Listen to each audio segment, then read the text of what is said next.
Versus Yediyurappa. ಇನ್ನೊಂದು clear ಆಗ್ತಂದ್ರೆ ಇಲ್ಲ ಈ ಸಂದರ್ಭದಲ್ಲೇ.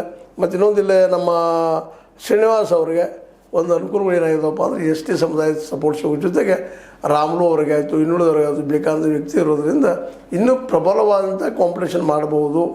ಈ ಒಬ್ಬ ಮಲ್ಲಿಕಾರ್ಜುನ ಮಗ ಸಮರ್ಥ ಅವ್ರಿಗೆ ಅವ್ರನ್ನೆಲ್ಲೇ ಬೇಡ, ಮುಸ್ಲಿಂ ಸಮುದಾಯದ ಒಬ್ಬ ಯಾರನ್ನೆಲ್ಲರಿ ಅವ್ರು ವಿರೋಧ ಮಾಡೋಂಥ ಶಕ್ತಿ ಅವ್ರಿಗಿದೆ ಅನ್ನೋದು ಒಂದಿಷ್ಟು ಕ್ಲಿಯರ್ ಆಗ್ತಾ ಹೊರಟದು.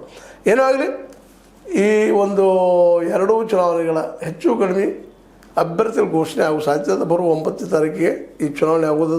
ಇದರ ಪ್ರಸಾರ ಯಾವ ರೀತಿ ಆಗ್ಬೋದು, ದಿನನಿತ್ಯ ಏನು ಡೆವಲಪ್ಮೆಂಟ್ ಆಗ್ಬೋದು ಅನ್ನೋದನ್ನು ಮತ್ತು ಪ್ರತಿದಿನ ಚರ್ಚೆ ಮಾಡ್ತಾ ಹೋಗೋಣ. ಬಟ್ ಈಗ ಮಾತ್ರ ಈಗ ಬರ್ತಿರುವಂಥ ವರದಿಗಳ ಆಧಾರದ ಮೇಲೆ 3 ಜನ, ಅದರಲ್ಲೂ ಇಬ್ಬರಂತಿನೂ ಗ್ಯಾರಂಟಿ ಇಲ್ಲ, ಇಬ್ಬರಂತಿ ಗ್ಯಾರಂಟಿ ಆಗಿದ್ದಾರೆ. ಬಿ ಜೆ ಪಿ ದಾವಣಗೆರೆ ಮತ್ತು ಬಾಗಲಕೋಟೆ ಅಭ್ಯರ್ಥಿಗಳು. ಇನ್ನು ಉಮೇಶ್ ಮೇಟಿ ಅವ್ರದ್ದು ಬಾಗಲಕೋಟೆಯಲ್ಲಿ ಗ್ಯಾರಂಟಿ ಅಂತ ಹೇಳ್ತಾ ಇದ್ದಾರೆ. ಇನ್ನೊಬ್ಬರು ಯಾರಾಗ್ಬೋದು? ಎಸ್ ಮಲ್ಲಿಕಾರ್ಜುನ ಮಗ ಸಮರ್ಥನ, ಇಲ್ಲ ನಮ್ಮ ಮುಸ್ಲಿಂ ಸಮುದಾಯದ ಯಾರಾದರೂ ಇಡಾಗ್ಬೋದು. ಬಟ್ ಇಬ್ಬರು ಬಿಟ್ಟು ಮುರಿದರ ಆಗ್ಬೋದಾ? ಇದು ಸಿದ್ದರಾಮಯ್ಯ ಬಿಟ್ಟು ವಿಷಯ. ಆದರೆ ಸಿದ್ದರಾಮಯ್ಯರಿಗೆ ಇದೊಂದು ಪರೀಕ್ಷಾ ಕಾಲ, ಗ್ಯಾರಂಟಿಗಳ ಪರೀಕ್ಷಾ ಕಾಲ. ಏನಂತಾರೆ ಇದಕ್ಕೆ?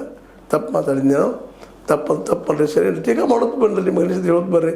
ನೀವು ಯಾವ ರೀತಿ ಹೇಳ್ತೀರಿ, ನಿಮ್ಮ ಒಂದು ವಿಮರ್ಶೆಯಿಂದ ನಮ್ಮ ಜ್ಞಾನನೂ ಸಹಿತ ಇಷ್ಟು ಹೆಚ್ಚಾಗೋ ಸಾಧ್ಯತೆಗಳು ಇರ್ತದೆ.